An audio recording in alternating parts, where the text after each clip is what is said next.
शांति। ਅੱਜ ਅਸੀਂ ਇੱਕ ਬਹੁਤ ਹੀ ਮਹੱਤਵਪੂਰਨ ਸਬਜੈਕਟ 'ਤੇ ਗੱਲ ਕਰਨ ਜਾ ਰਹੇ ਹਾਂ। ਮੈਂ ਕੌਣ? ਇਹ ਅੱਜ ਦੀ ਦੁਨੀਆ ਦਾ ਇੱਕ ਬਹੁਤ ਮਹੱਤਵਪੂਰਨ ਪ੍ਰਸ਼ਨ ਹੈ।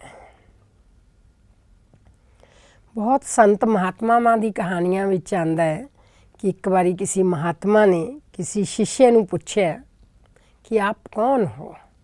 तो उसने कहा, गुरु जी यही तो मैं तो समझण वास्ते आया। पूरी जिंदगी असी मैं करते हाँ, लेकिन असली मैं की चीज़ है ये महत्वपूर्ण है। जे अज असी किसी नूं भी पुछीए, मान लो मैं तुहानूं सामने बैठी पब्लिक नूं भी पुछदी हाँ, तुसी कौन हो? तो नॉर्मल व्यक्ति की परिचय दिंदा है, मैं रमेश कुमार, मैं सुरेश कुमार, मैं सन ऑफ बाबू राम, मैं फलाना, यही परिचय दिंदा है। और ਜਾਂ फिर कहेगा मैं एक इंजीनियर हाँ, मैं एक डॉक्टर हाँ, मैं एक वकील हाँ। प्यारे भाइयों तथा भैनों, ये साडे शरीर ਦਾ परिचय है। ਤੁਸੀਂ ਗਹਿਰਾਈ ਨਾਲ ਦੇਖੋ, ਜਦੋਂ ਤੁਹਾਡਾ ਇਹ परिचय नहीं ਸੀ, श्याम लाल, राम लाल, इंजीनियर, वकील, उदों भी तुसी सी। एक बच्चा माँ की कुख चों पैदा हुंदा है, उहदी होंद तो उहदी हो जाती है, उहदी एग्जिस्टेंस हो जाती है, लेकिन छठी करते हैं, फिर उहदा नाम रखते हैं। नामकरण ही 6 दिन बाद हुंदा है, लेकिन वो बच्चा 6 दिन पहला ही पैदा तो हो चुक्या, उहदा अस्तित्व तो हो चुक्या। तो इसलिए सारे साडे शरीर दे परिचय। तो उस परम पिता परमात्मा ने आके दस्या कि बच्चे तुसी शरीर नहीं, तुसी एक आत्मा हो। जिसकी गल असी पहला भी तुहाडे नाल करदे आए हाँ कि असी शरीर नहीं, असी एक आत्मा हाँ। जे शरीर की तुलना एक गड्डी दे नाल और आत्मा की तुलना एक ड्राइवर नाल कीती जाती है, जिमें बिना ड्राइवर तो गड्डी नहीं चल सकती ना, इसे तरह शरीर रूपी गड्डी च जब तक आत्मा ड्राइवर नहीं है तब तक ये शरीर रूपी गाड़ी चल नहीं सकती। लेकिन हाँ, ये अंतर ज़रूर है कि वो जिहड़ियां संसारिक गड्डियां होंदियां ना, उन्हां गड्डियां विच जे एक ड्राइवर चला जाए तो असीं बदल के दूजा ड्राइवर रख लैंदे आ, वो ड्राइवर उसे गड्डी नूं चला सकदा हैगा। लेकिन ये जिहड़ी साडी शरीर रूपी गड्डी है ना, इनू इक्को ही फिक्स ड्राइवर मिलता है, ड्राइवर बदली नहीं हो सकता। इसलिए इसनूं सिंगल हैंडिड गाड़ी भी कहते हैं कि ये सिंगल हैंडिड गड्डी है जो हमेशा इक्को ही हत्थ विच रहिंदी है, दूसरे हत्थ विच नहीं दे सकते। जदों एक ड्राइवर इस शरीर रूपी गड्डी चों निकल जाता है, फिर इस गड्डी नूं जलाना पैंदा है, इस गड्डी नूं खत्म करना पैंदा है। इस विच असीं कोई दूसरा आत्मा रूपी ड्राइवर नहीं बिठा सकते हैं। और बहुत ही लेटेस्ट उदाहरण नाल जे असीं समझना चाहिए तो शरीर मोबाइल सैट है और आत्मा ये अंदर सिम है। देखो, एक मोबाइल सैट चाहे तुहाडा एप्पल का होवे, चाहे 1 लाख का, 2 लाख का, 1.5 लाख का, 50,000 का, किसी भी कंपनी का कितनी भी कीमत का होवे, अगर वो 50-100 रुपए वाला सिम अगर उस सैट दे विच नहीं है तो तुसी किसी नाल गल कर सकते हो? नहीं कर सकते। सिम बहुत छोटी जी चीज़ है, बहुत थोड़ी जी कीमत की चीज़ है, लेकिन उहदे बिना तुसी किसी नाल गल नहीं कर सकते। ठीक इसे तरह ये शरीर साडा कितना वड्डा है, करोड़ों की कीमत का भी है, लेकिन एक छोटा सा सिम आत्मा अगर ये शरीर रूपी मोबाइल सैट विच नहीं है तो तुसी किसी नाल गल नहीं कर सकते। सिम दे स्पैलिंग हुंदे है SIM, सिम। बहुत सुंदर मीनिंग परमात्मा ने दस्या है कि S मतलब संस्कार, I मतलब इंटेलैक्ट और M मतलब माइंड, यानी मन, बुद्धि, संस्कार, ये आत्मा की 3 शक्तियाँ सिम तो प्रदर्शित होंदियां हैं। मन सोचदा है, बुद्धि फैसला करती है, मन की तुलना 2 वकीलों नाल भी करते हैं ਕਹਿੰਦੇ ਇੱਕ ਮਨ ਕਰਦਾ ਕਰਾਂ, ਇੱਕ ਮਨ ਕਰਦਾ ਨਹੀਂ। ਮਨ ਦੋ ਨਹੀਂ ਹੈ, ਉਹਦੇ ਵਿੱਚ ਵਿਚਾਰ ਦੋ ਉੱਠ ਜਾਂਦੇ ਹੈ। ਜਿਵੇਂ ਕੋਈ ਇੱਕ ਕੇਸ ਵਿੱਚ ਦੋ ਵਕੀਲ ਆਪਣੀ ਆਪਣੀ ਗੱਲ ਰੱਖਦੇ ਹੈ, ਫਿਰ ਬੁੱਧੀ ਹੈ ਜੱਜ। ਫਿਰ ਜਦੋਂ ਦੋਨੋਂ ਵਕੀਲ ਆਪਣੀ ਆਪਣੀ ਬਹਿਸ ਕਰ ਲੈਂਦੇ ਆ, ਫਿਰ ਜੱਜ ਆਪਣੀ ਜੱਜਮੈਂਟ ਦਿੰਦਾ ਹੈ, ਫਿਰ ਆਪਣਾ ਫੈਸਲਾ ਦਿੰਦਾ ਹੈ। ਜੋ ਫੈਸਲਾ ਜੱਜ ਦੇ ਦਿੰਦਾ ਹੈ ਉਹ ਫਿਰ ਪ੍ਰੈਕਟੀਕਲ 'ਚ ਹੋ ਜਾਂਦਾ ਹੈ। ਠੀਕ ਇਸੇ ਤਰ੍ਹਾਂ ਮਨ ਵਿੱਚ ਦੁਵਿਧਾ ਹੁੰਦੀ ਹੈ। ਮਨ ਤਾਂ ਇੱਕੋ ਹੀ ਹੈ, ਵਿਚਾਰ ਦੋ ਉੱਠ ਜਾਂਦੇ ਹੈ, ਕਰਾਂ ਜਾਂ ਨਾ ਕਰਾਂ। ਫਿਰ ਬੁੱਧੀ ਜੱਜ ਬਣ ਕੇ ਫੈਸਲਾ ਦਿੰਦੀ ਹੈ ਕਿ ਕਿਹੜਾ ਵਿਚਾਰ ਠੀਕ ਹੈ, ਕਿਹੜਾ ਵਿਚਾਰ ਨਹੀਂ ਠੀਕ ਹੈ। ਫਿਰ ਬੁੱਧੀ ਜੋ ਜੱਜਮੈਂਟ ਦੇ ਦਿੰਦੀ ਹੈ ਉਹ ਅਸੀਂ ਰਿਪੀਟਡਲੀ ਕਰਦੇ ਰਹਿੰਦੇ ਹਾਂ। ਜਦੋਂ ਅਸੀਂ ਬਾਰ-ਬਾਰ ਕਰਦੇ ਹਾਂ ਉਹ ਸਾਡਾ ਸੰਸਕਾਰ, ਸਾਡੀ ਆਦਤ ਬਣ ਜਾਂਦੀ ਹੈ। ਇਸੇ ਤਰ੍ਹਾਂ ਸਾਡੇ ਸੰਸਕਾਰਾਂ ਦਾ ਨਿਰਮਾਣ ਹੁੰਦਾ ਜਾਂਦਾ ਹੈ। ਇਹਨੂੰ ਬਿਜ਼ਨਸ ਦੀ ਭਾਸ਼ਾ ਦੇ ਵਿੱਚ ਮੈਨੇਜਮੈਂਟ ਇਨਫੋਰਮੇਸ਼ਨ ਸਿਸਟਮ ਕਹਾ ਜਾਤਾ ਹੈ। MIS ਸਿਮ ਦਾ ਉਲਟ ਕਰ ਦੋ ਤਾਂ MIS ਮੈਨੇਜਮੈਂਟ। ਮਨ ਮੈਨੇਜ ਕਰਦਾ ਹੈ, ਬੁੱਧੀ ਇਨਫੋਰਮੇਸ਼ਨ ਪਾਸ ਕਰਦੀ ਹੈ, ਔਰ ਜੋ ਬੁੱਧੀ ਇਨਫੋਰਮੇਸ਼ਨ ਪਾਸ ਕਰ ਦਿੰਦੀ ਹੈ ਉਹ ਸਾਡੇ ਘਰ ਦਾ, ਸਾਡੀ ਜ਼ਿੰਦਗੀ ਦਾ ਇੱਕ ਸਿਸਟਮ ਬਣ ਜਾਂਦਾ ਹੈ। ਇਸ ਲਈ ਮਨ, ਬੁੱਧੀ, ਸੰਸਕਾਰ ਜੋ ਆਤਮਾ ਦੀ 3 ਸ਼ਕਤੀਆਂ, ਉਹਨਾਂ ਨੂੰ ਅਸੀਂ ਭਿੰਨ ਤਰੀਕੇ ਨਾਲ ਸਮਝ ਵੀ ਸਕਦੇ ਹਾਂ, ਯਾਦ ਵੀ ਰੱਖ ਸਕਦੇ ਹਾਂਗੇ, ਔਰ ਸਾਰਾ ਕੰਮ ਇਹੀ ਕਰਦੇ ਹੈਗੇ। ਦੇਖੋ ਸਰੀਰ 'ਚੋਂ ਆਤਮਾ ਨਿਕਲ ਜੇ, ਫਿਰ ਨਾ ਕੋਈ ਮਨ ਦਾ ਸੋਚ ਵਿਚਾਰ, ਨਾ ਕੋਈ ਬੁੱਧੀ ਦਾ ਕੰਮ, ਨਾ ਕੋਈ ਸੰਸਕਾਰਾਂ ਦਾ ਕੰਮ। ਇਹ ਸਾਰੇ ਕੰਮ ਤਾਂ ਸਰੀਰ ਦੇ ਨਾਲ ਹੁੰਦੇ ਹੈ। ਤਾਂ ਇਸ ਲਈ ਇੱਕ ਬਹੁਤ ਇੰਪੋਰਟੈਂਟ ਰੋਲ ਹੈ ਸਾਡੇ ਸਰੀਰ ਦੇ ਅੰਦਰ ਆਤਮਾ ਦਾ। ਇਸ ਲਈ ਅੱਜ ਤੋਂ ਬਾਅਦ ਕੋਈ ਪੁੱਛੇ ਤੁਸੀਂ ਕੌਣ ਹੋ, ਮੈਂ ਇੱਕ ਆਤਮਾ। ਸਰੀਰ ਮੇਰਾ, ਮੈਂ ਆਤਮਾ। ਜਦ ਮੈਂ ਆਉਂਦਾ ਤਾਂ ਮੈਂ ਆਤਮਾ, ਜਦੋਂ ਮੇਰਾ ਆਉਂਦਾ ਤਾਂ ਸਰੀਰ।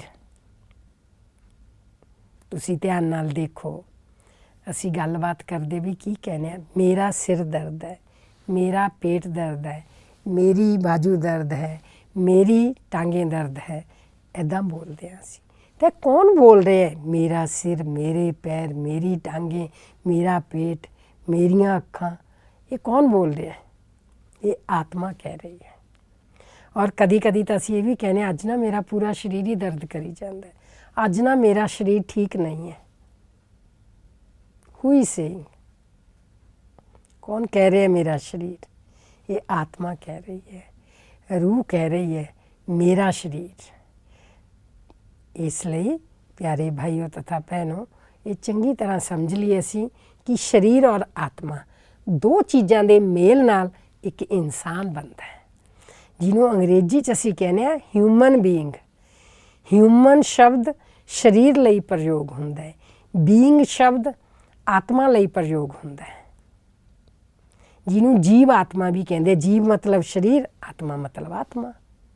ਇਸ ਲਈ ਕੋਈ ਗਲਤੀ ਵੀ ਹੋ ਜਾਏ ਤਾਂ ਕੀ ਕਹਿੰਦੇ ਆ, ਹਿਊਮਨ ਬੀਇੰਗ ਹਾਂ ਜੀ, ਕੋਈ ਸੁਪਰੀਮ ਬੀਇੰਗ ਤਾਂ ਨਹੀਂ ਆ, ਜਾਨੀ ਆਤਮਾ ਹਾਂ, ਜੀਵ ਆਤਮਾ ਹਾਂ, ਕੋਈ ਪਰਮਾਤਮਾ ਤਾਂ ਨਹੀਂ ਹੈ ਨਾ। ਇਸ ਲਈ ਕਹਿੰਦੇ ਆ ਮਨੁੱਖ ਗਲਤੀਆਂ ਦਾ ਪੁਤਲਾ ਹੈ। ਗਲਤੀਆਂ ਕਰਨਾ ਮਨੁੱਖ ਦਾ ਕੰਮ ਹੈ, ਮਾਫ ਕਰਨਾ ਪਰਮਾਤਮਾ ਦਾ ਕੰਮ ਹੈ, ਇੱਦਾਂ ਵੀ ਕਿਹਾ ਜਾਂਦਾ ਹੈਗਾ। ਪਰੰਤੂ ਹੁਣ ਤਾਂ ਪਰਮਾਤਮਾ ਉਹ ਸ਼ਕਤੀਆਂ ਭਰ ਰਿਹਾ ਹੈ ਕਿ ਤੁਹਾਨੂੰ ਗਲਤੀਆਂ ਕਰਨ ਦੀ ਵੀ ਜ਼ਰੂਰਤ ਨਹੀਂ ਹੈ। ਪਰਮਾਤਮਾ ਇੰਨੀ ਤਾਕਤ ਭਰ ਜਾਂਦਾ ਹੈ ਜਦੋਂ ਸਾਨੂੰ ਸੱਚਾ ਗਿਆਨ ਆ ਜਾਂਦਾ ਨਾ ਕਿ ਮੈਂ ਸਰੀਰ ਨਹੀਂ, ਮੈਂ ਇੱਕ ਆਤਮਾ, ਉਸ ਪਰਮਾਤਮਾ ਪਿਤਾ ਦਾ ਬੱਚਾ। ਉਹਦੇ ਨਾਲ ਆਪਣੀ ਬੁੱਧੀ ਦੀ ਤਾਰ ਜੋੜ ਲੈਂਦੇ ਹਾਂ, ਫਿਰ ਸਾਥੋਂ ਗਲਤੀਆਂ ਵੀ ਹੋਣੀਆਂ ਬੰਦ ਹੋ ਜਾਂਦੀਆਂ। ਸਾਡਾ ਜੀਵਨ ਇੰਨਾ ਸ੍ਰੇਸ਼ਟ ਬਣ ਜਾਂਦਾ ਹੈ, ਇੰਨਾ ਉੱਚਾ ਬਣ ਜਾਂਦਾ ਹੈ ਕਿ ਉਹ ਸੋਚ ਵੀ ਨਹੀਂ ਸਕਦੇ। ਸਿਰਫ ਅਸੀਂ ਮਨ ਬੁੱਧੀ ਤੋਂ ਸਮਰਪਿਤ ਕਰ ਦਿੰਦੇ ਹਾਂ ਉਹਦੇ ਅੱਗੇ ਆਪਣੇ ਆਪ ਨੂੰ, ਬਾਕੀ ਸਾਰੇ ਕੰਮ ਉਹ ਆਪਣੇ ਆਪ ਕਰਦਾ ਚਲਾ ਜਾਂਦਾ ਹੈ। ਇਸ ਲਈ ਬੇਸਿਕ ਔਰ ਪਹਿਲਾ ਗਿਆਨ ਹੈ ਖੁਦ ਦਾ, ਕਿਉਂਕਿ ਖੁਦਾ ਨੂੰ ਜਾਣਨ ਤੋਂ ਪਹਿਲਾਂ ਖੁਦ ਨੂੰ ਜਾਣਨਾ ਬਹੁਤ ਜ਼ਰੂਰੀ ਹੈ। ਜਿਸ ਦਿਨ ਸਾਨੂੰ ਇਹ ਪਤਾ ਚੱਲ ਜੇ ਨਾ ਕਿ ਮੈਂ ਸਰੀਰ ਨੇ, ਮੈਂ ਆਤਮਾ, ਪਤਾ ਚੱਲਣ ਦੇ ਨਾਲ ਨਾਲ ਸਾਨੂੰ ਇਹ ਮਹਿਸੂਸ ਹੋ ਜੇ ਕਿ ਵਾਕਈ ਮੈਂ ਸਰੀਰ ਤੋਂ ਅਲੱਗ ਇੱਕ ਆਤਮਾ ਸ਼ਕਤੀ ਹਾਂ। ਦੇਖੋ ਬਹੁਤ ਵੱਡਾ ਪ੍ਰੂਫ ਇਹ ਵੀ ਹੈ, ਜਦੋਂ ਵੀ ਕੋਈ ਵਿਅਕਤੀ ਚੋਲਾ ਛੱਡਦਾ ਹੈਗਾ, ਜਿਹਨੂੰ ਅਸੀਂ ਮੌਤ ਕਹਿ ਦਿੰਦੇ ਹੈਗੇ, ਔਰ ਫਿਰ ਕੋਈ ਪੁੱਛਦਾ ਹੈ ਘਰ ਵਿੱਚ, ਮੰਨ ਲਓ ਛੋਟਾ ਬੱਚਾ ਹੀ ਪੁੱਛਦਾ ਹੈ ਦਾਦਾ ਜੀ ਕਿੱਥੇ ਹੈਗੇ, ਪੜਦਾਦਾ ਜੀ ਕਿੱਥੇ ਹੈਗੇ, ਆਪਾਂ ਕਹਿੰਦੇ ਉਹ ਤਾਂ ਪਰਮਾਤਮਾ ਕੋਲ ਚਲੇ ਗਏ। ਕੌਣ ਚਲਾ ਗਿਆ? ਸਰੀਰ ਤੋਂ ਅਸੀਂ ਇੱਥੇ ਜਲਾਤਾ ਸੀ, ਕੌਣ ਗਿਆ? ਆਤਮਾ ਗਈ। ਕਿੰਨਾ ਸਪਸ਼ਟ ਹੈ। ਫਿਰ ਅਸੀਂ ਹਰ ਸਾਲ ਸ਼ਰਾਧ ਵੀ ਕਰਦੇ ਹਾਂ, ਉਹਨਾਂ ਨੂੰ ਭੋਗ ਵੀ ਖਿਲਾਉਂਦੇ ਹਾਂ। ਕਿਹਨੂੰ ਖਿਲਾਉਂਦੇ ਹਾਂ? ਆਤਮਾ ਨੂੰ। ਔਰ ਫਿਰ ਮਹਿਸੂਸ ਵੀ ਕਰਦੇ ਹਾਂ ਕਿ ਪਿਤਾ ਜੀ ਦੀ ਆਤਮਾ ਕਿਸੇ ਨਾ ਕਿਸੇ ਰੂਪ ਦੇ ਵਿੱਚ ਸਾਨੂੰ ਆ ਕੇ ਆਸ਼ੀਰਵਾਦ ਦੇਵੇਗੀ। ਅਸੀਂ ਕਿਹਾ ਭਗਵਾਨ ਕੋਲੇ ਗਿਆ, ਅਸੀਂ ਕਿਹਾ ਸਵਰਗ 'ਚ ਗਿਆ, ਕੌਣ ਗਿਆ? ਸਰੀਰ ਇੱਥੇ ਜਲਾਤਾ ਸੀ। 5 ਤੱਤਵਾਂ ਦਾ ਪੁਤਲਾ, 5 ਤੱਤ 5 ਤੱਤਵਾਂ 'ਚ ਵਿਲੀਨ ਹੋ ਗਏ। ਔਰ ਜੋ ਆਤਮਾ ਰੂਹ ਅਜ਼ਰ ਅਮਰ ਅविनाशी है, वो परमात्मा ਕੋਲ ਗਈ, स्वर्ग 'ਚ ਗਈ, दूसरा जन्म लिया। वो एक अलग विषय है कि वो परमात्मा के पास जाती है या आत्मा कित्थे जाती है, वो एक अलग टॉपिक है। उस टॉपिक पे तो कभी फिर से बात करेंगे। लेकिन ਅਸੀਂ ਇਹ ਸਮਝਣਾ ਹੈ ਕਿ ਆਤਮਾ ਅਜ਼ਰ ਅਮਰ ਅविनाशी ਹੈ। ਗੀਤਾ ਜੀ ਦੇ ਅੰਦਰ ਬੜੇ ਸਪਸ਼ਟ ਸ਼ਬਦਾਂ 'ਚ ਲਿਖਿਆ ਹੈ, आत्मा ਨੂੰ अग्नि जला नहीं सकती, शस्त्र काट नहीं सकता, पानी बुझा नहीं सकता। आत्मा अजर अमर अविनाशी है। वो अजर अमर अविनाशी आत्मा चोला बदलती रहती है। ਹੁਣ ਅਸੀਂ 2 ਮਿੰਟ ਲਈ ਮਹਿਸੂਸ ਕਰਾਂਗੇ ਆਪਣੀ ਆਤਮਾ ਨੂੰ। ਕੋਸ਼ਿਸ਼ ਕਰਨੀ ਹੈ ਆਪਣਾ ਧਿਆਨ ਇੱਕ ਵਾਰੀ ਸਾਰੇ ਪਾਸਿਓਂ ਹਟਾ ਦਿਓ। ਤੁਸੀਂ ਕਿਤੇ ਵੀ ਬੈਠੇ ਹੋ, ਮਹਿਸੂਸ ਕਰੋ ਮੇਰੇ ਕੋਲ ਕੋਈ ਨਹੀਂ, ਇਸ ਟਾਈਮ ਮੈਂ ਬਿਲਕੁਲ ਅਕੇਲਾ। ਸਾਰਾ ਦਿਨ ਅਸੀਂ ਦੁਨੀਆ ਨੂੰ ਅਪੁਆਇੰਟਮੈਂਟ ਦਿੰਦੇ ਹਾਂ ਨਾ, ਅਭੀ 2 ਮਿੰਟ ਲਈ ਆਪਣੇ ਆਪ ਕੋਲੇ ਬੈਠੋ, ਆਪਣੇ ਆਪ ਨੂੰ ਅਪੁਆਇੰਟਮੈਂਟ ਦਿਓ। ਸਾਰੇ ਪਾਸਿਓਂ ਆਪਣੇ ਧਿਆਨ ਨੂੰ ਹਟਾ ਕੇ ਆਪਣੇ ਆਪ 'ਤੇ ਕੇਂਦਰਿਤ ਕਰੋ ਔਰ ਮਹਿਸੂਸ ਕਰੋ ਕਿ ਮੈਂ ਸਰੀਰ ਨਹੀਂ, ਮੈਂ ਇੱਕ ਆਤਮਾ ਹਾਂ। ਪੂਰੇ ਸਰੀਰ ਤੋਂ ਧਿਆਨ ਨੂੰ ਸਮੇਟ ਕੇ ਮੱਥੇ ਵਿੱਚ ਆਪਣੇ ਧਿਆਨ ਨੂੰ ਲੈ ਜਾਈਏ। ਦੋਨੋਂ ਆਈਬਰੋ ਦੇ ਵਿੱਚ, ਠੀਕ ਮੱਥੇ ਦੇ ਵਿੱਚ ਜਿੱਥੇ ਸਾਡੀ ਆਤਮਾ ਰੂਹ ਰਹਿੰਦੀ ਹੈ। ਸਰੀਰ ਨੂੰ ਭੁੱਲ ਜਾਓ, ਪੂਰਾ ਧਿਆਨ ਆਤਮਾ 'ਤੇ। ਕੋਸ਼ਿਸ਼ ਕਰੋ, ਫੀਲ ਕਰੋ ਚਮਕਦਾ ਹੋਇਆ ਸਿਤਾਰਾ ਆਤਮਾ। ये शरीर सारा लोप हो गया।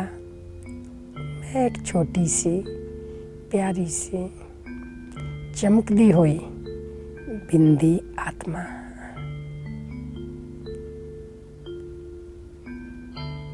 मैं हाँ, मेरा असली रूप है। मस्तक दे विच चमक रही है।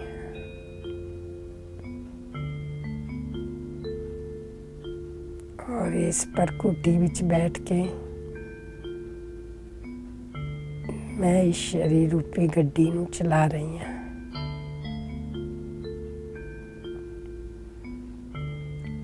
आत्मा दा ये प्रकाश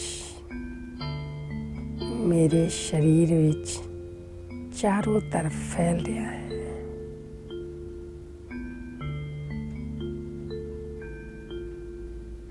मैं आत्मा शांत स्वरूप हाँ।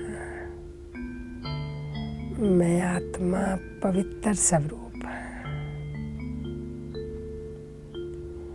मैं आत्मा आनंद स्वरूप हाँ।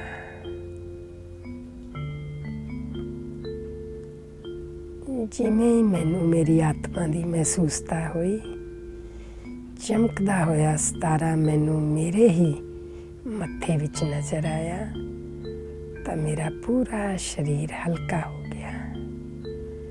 अंदर खुशी की लहर दौड़ गई और मैं बहुत ही पवित्र महसूस कर रही हूँ अपने आप को। मैं पवित्र आत्मा, मैं शांत स्वरूप आत्मा, मैं शक्ति स्वरूप आत्मा। मेरा प्रकाश इस पूरे शरीर चों हुंदा होया आस पास के वातावरण विच भी फैल रहा है और मेरे चारों तरफ शांति ही शांति, प्रकाश ही प्रकाश, बहुत हल्कापन है।